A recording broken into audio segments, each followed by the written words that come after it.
I'd always wanted to do a noirish piece, you know, classic genre piece, and it seemed to lend itself to that.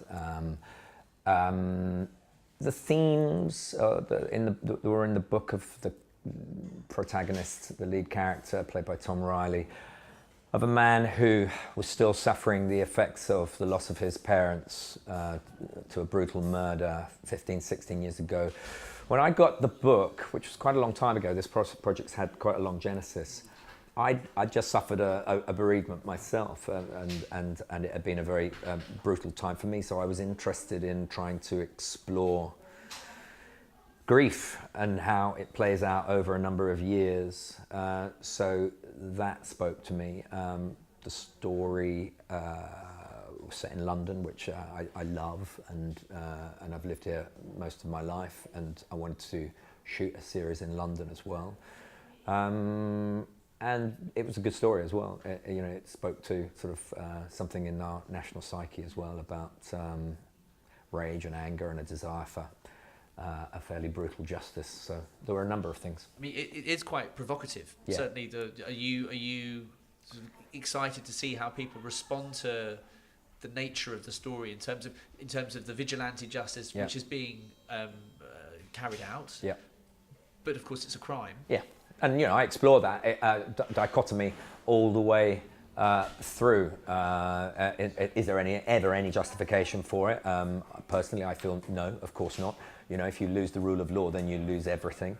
But also, what does it make you feel like to visit your own justice upon a person? Does it actually make you feel better? And again, Tom's character actually explores that idea. Again, personally, I think it probably doesn't. In my own limited experience of when you take revenge on someone in an argument or whatever, actually you always feel slightly empty and dead inside afterwards, and that moment of triumph doesn't ever feel anywhere near as sweet. As he says, revenge isn't sweet. And I profoundly believe that as well.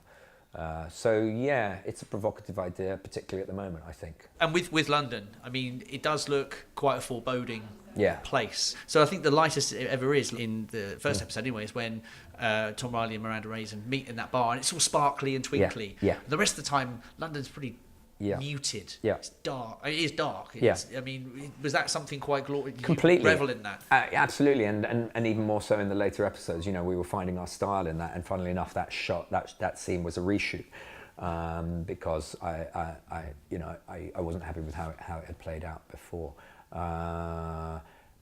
But it should look dark. You know, the clue's in the title, and it's noir. And so yeah, there's a lot of chiaroscuro effect all the time. Lots of scenes are shot, so it's dark around the edges, and you know, like a Caravaggio, you're just honing in on the lit character, and that obviously acts as a sort of metaphor for the internal emotions of the characters, you know, and the antagonist and protagonist. Angeli made a really interesting point earlier about how the array of officers in the squad room were much younger than usual. There was a sense that there was a much younger team. They are, though. That's the truth. They are. You know, most officers aren't the age of David Jason in Jack Frost. You know, most police officers retire by the time they're sort of 48, 49. Because they join when they're 18 and they do their 30 years and then they get their pension.